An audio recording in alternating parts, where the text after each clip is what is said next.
You're listening to Truth from the Source with Dr. Ann West, exploring important life, health, metaphysical, and environmental issues that could affect the well-being of our lives. Looking at everyday problems and finding cutting-edge solutions by inviting experts from around the world. Truth from the Source with Dr. Ann West will enlighten and uplift you.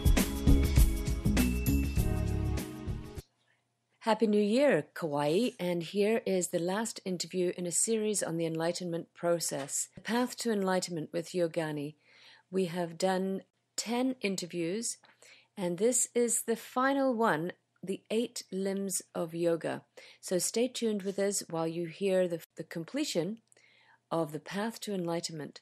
If you would like to get more information about the previous 9 interviews that I've done with Yogani, you can go to my website at www.drannwest.net, or you can email me at drannwest@aol.com.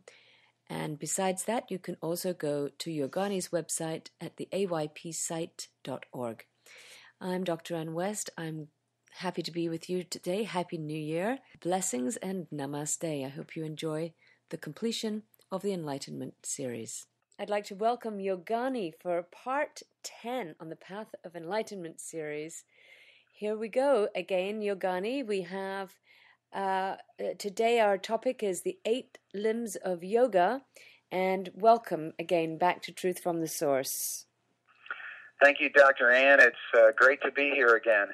Fantastic. Well, we're at the end of a year, and we've gotten everything accomplished that we set out to. So, how do you feel about coming to chapter 10 in this series? Oh, I feel wonderful about it, and I'm so thankful that we've been able to do this series of 10 interviews, which basically covers the 9 Enlightenment series books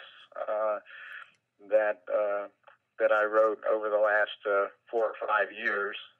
They're all small books, and so that makes them fairly digestible, hopefully. Yes, absolutely. So, Yogani, today we're going to talk about the 8 limbs of yoga. Enlightenment is it's a big picture, and it's quite a path to follow, and there's a lot of discipline that it takes. But for those who have managed to get there and have reported back, it's filled with bliss and peace. So all that discipline is really, really worth it. Oh, yeah, I think it is, and it's really just a matter of following your heart's desire, and the AYP system is a toolbox to support people who are doing that. It's not a fixed, rigid teaching. It's a very flexible one, and I call it a baseline because you can go into the AYP system and pull out various practices according to your needs. Yes. Although it is a very organized system, so if you just want to follow it from A to Z, that works very well. As far as the 8 limbs book is concerned, which is the last one in the series, we're kind of going full circle because when we started out, we were talking about an introduction of the AYP system and sort of taking a broad look, and then we went through all the different things with deep meditation and spinal breathing and tantra and asanas and so on. And now we've come to the end of all of that, and the 8 limbs book really pulls it all together again. So we're sort of coming back to where we started, only with a lot more under our belt. Yes. To talk about, and the book really does that as well. It pulls together everything, and the subtitle for the book is "The Structure and Pacing of Self-Directed Spiritual Practice." Yes. So the book is really about putting it all together into a daily practice routine in a way that's adaptable to each individual practitioner. Yes. Going over a lot of the stuff that we've already discussed in some of the other shows, but we have more knowledge now and looking at it from a perspective of actually practicing it and having our own experiences. That's right, and we're not really talking about how to do each of each individual practice in the system, of which there's probably about 15 or 20 practices that we've covered up to this point, or categories of practice, I should say, Yes. because each category has this, multiple levels. In any case, so we're really pulling it together, not focusing on how to do deep meditation, but when it fits, when it should be taught in the beginning in that case, and where it fits into the overall routine, and how we add on, and how we manage that, how we self-pace our practice as we develop our routine. I should probably mention that all of the practices of yoga are geared toward the purification and opening of natural ability we have in our nervous system. Everybody is a doorway to the divine, or if you're not inclined to use the word divine, we could say the full potential that's available to us, which is far beyond what most people experience in their everyday life in terms of peace and happiness, creativity, energy, and so forth. But the dedication page of the book pulls a quote from the Yoga Sutras of Patanjali, which is where the 8 limbs of yoga come from ancient scripture. And the quote is, "Through the practice of the limbs of yoga, whereby impurities are eliminated, there arises enlightenment." And that really tells the whole story of yoga, that we use these practices of yoga.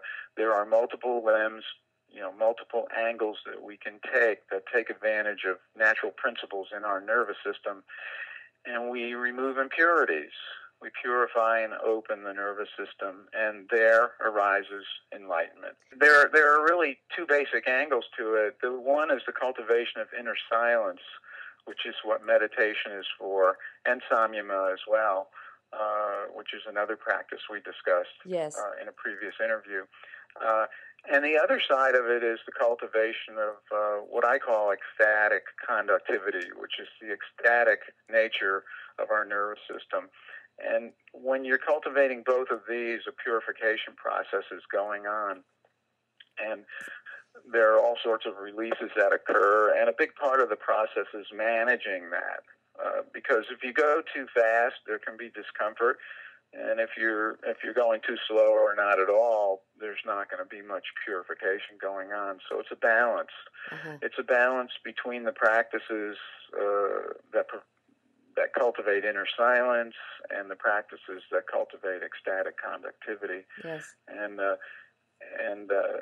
so the purification occurs with that. It is like flushing water through a pipe, definitely.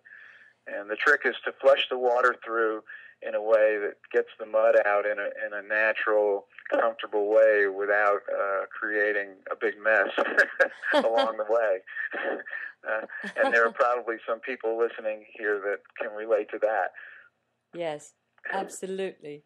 We've already experienced some of that. And of course, that's where self-pacing gets in. But let's start with describing what the 8 limbs of yoga are. Sure. Well, as I mentioned, they come out of the Yoga Sutras of Patanjali, which is a very famous and ancient scripture. And nobody knows exactly when it was written. In fact, there are some theories that it was written over a period of as much as 1,000 years, spread out, and compiled. And which is kind of amazing because the scripture is about 25 pages long.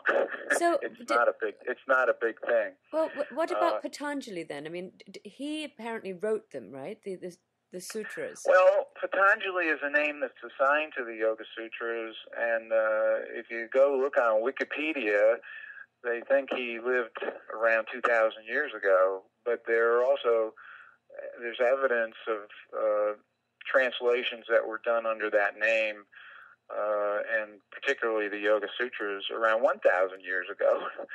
And even as late as about 500 or 600 years ago, there were some aspects that were attributed to Patanjali. So whether Patanjali lived 2,000 years ago or 500 years ago, I think it's more in terms of the name than a particular individual. Yes.